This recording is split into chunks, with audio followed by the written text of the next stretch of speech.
William, what happened on course, and what was your thought process about withdrawing? Yeah, but very sadly, I had stopped going into the first water, and who knows? I mean, there's lots of time to think about it and to reflect. I haven't seen any replay. It's just one of those things. Maybe he just overjumped slightly defensive before, gave himself a bit of a shock over the hedges, and just shut down mentally as he came into that rail. Who knows? And for him, there's no point carrying on with 20 penalties. He's not here for the experience. He's a 13-year-old horse here trying to do his best. Next.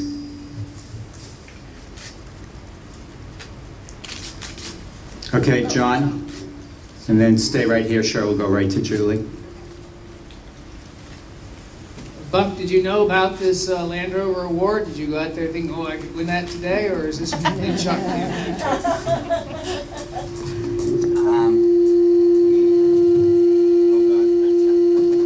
Try turning that off, see what happens.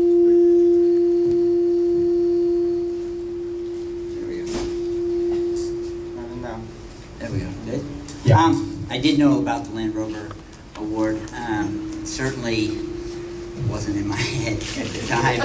Once I jumped the last, I sort of thought about it, but then I thought I'd better keep on going. It's Land Rover's been a huge supporter of American eventing, and for them to come up with this, and funny enough, I was thinking about, I was talking to my girlfriend about, I'd really like to have one of those Land Rovers. Maybe we should go and look at them. She said, Buck, you need another car like you need a hole in there. Just very thankful to Land Rover, and I think it was actually Martin Moore that was the closest. I'm not really sure, but I think that's what I was told. But, Yeah, that's my understanding. yeah, and so, just very grateful to have 3 unbelievable horses, and thankful to Land Rover for giving me a nice cart. Okay, Julie. I wanted to ask Andrew, your round looked really smooth, apart from a very slight trip at the head of the leg.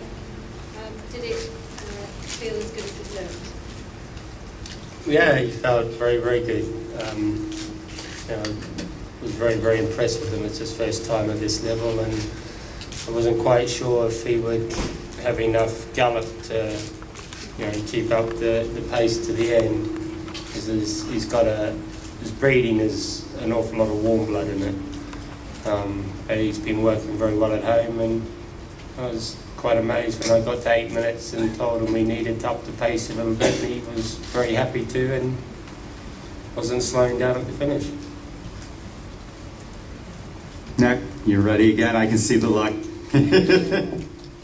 Andrew, is there any feeling of sort of comfort in the fact that you would have a little bit of a cushion here in terms of where you stand going into show jumping? You can never have too much of a cushion in the show jumping. I'll pretty much just make the most of today and worry about tomorrow. Calico Joe, it's not his strongest phase, show jumping. He surprised me a few times and jumped clear rounds and won some competitions I didn't think were ever possible for him to win. So who knows, he does things right tomorrow, he might leave them all up. Kimber is a very, very nice jumper, and if I ride him half right, he normally does the rest himself. So we just worry about things tomorrow morning at the trot, and then deal with the show jumping after that. Next.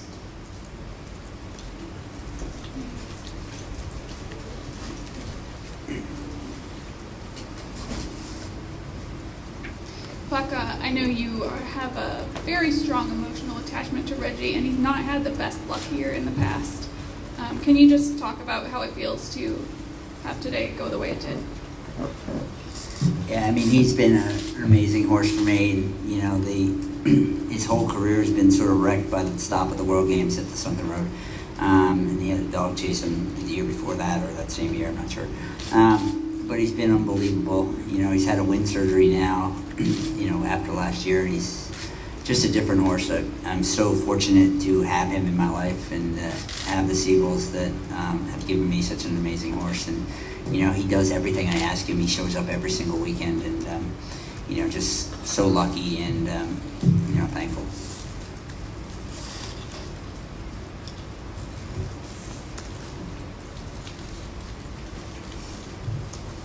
Can you all just speak on your overall impressions of the course and the footing as well? I'll go first. The course rode really well, actually. I think everyone would say that. I think it started off, the morning was very good. Perhaps it rode better than everyone thought, I don't know, but it certainly caused a few more problems this afternoon. Not sure there's any particular reason for that. But I think watching it was a very good track. It was slightly unpredictable. As I said yesterday, you weren't quite sure what the distances were going to be until you got there, and riders had to react and horses had to react, which was good to see. The footing was fantastic. Buck, anything to add? Yeah, I think the conditions couldn't have been better. The footing was perfect. The air quality was good. It wasn't too hot. It didn't rain. One thing I think that we've seen maybe too many times now is that the afternoon causes more trouble, and I'm not sure that the break in the middle is a great idea. It's sort of all the air gets out of the sails, and everybody seems a little blah. And so, but Derek did a beautiful job presenting the course and all the builders. So very lucky to have this place, and it was a great competition. I'd go along with what the other two have said. It's Derek's done a great job. It's a nice, big, bold course to ride at. The horses could see what they were going to jump. And I think with the footing being in perfect condition and the air temperature being ideal for cross-country, I think that gave the horses a bit more jump and more gallop than perhaps other times. And I think the whole day has been very, very good effort for us all. Yeah, William, was there an injury or just a shock to the system that he didn't come back from when you resigned? Well, I don't know what you're talking about. For your mount, I said, was there an injury or was it just a shock? You said that it shocked him that he didn't want to. So did you?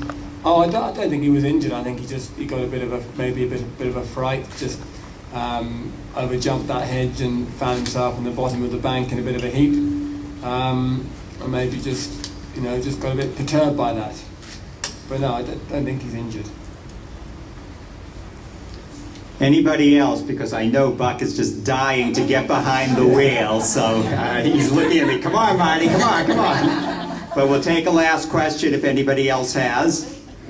If not, again, we do one more in back. Okay, sorry. Has there ever been a rider sitting 1-2 at Rolex or any 4-star? 2 years ago, Mary was finished first and second, so that was the year before last. Well, with that, we will invite all of you, and we can help with shuttling photographers down to the Land Rover test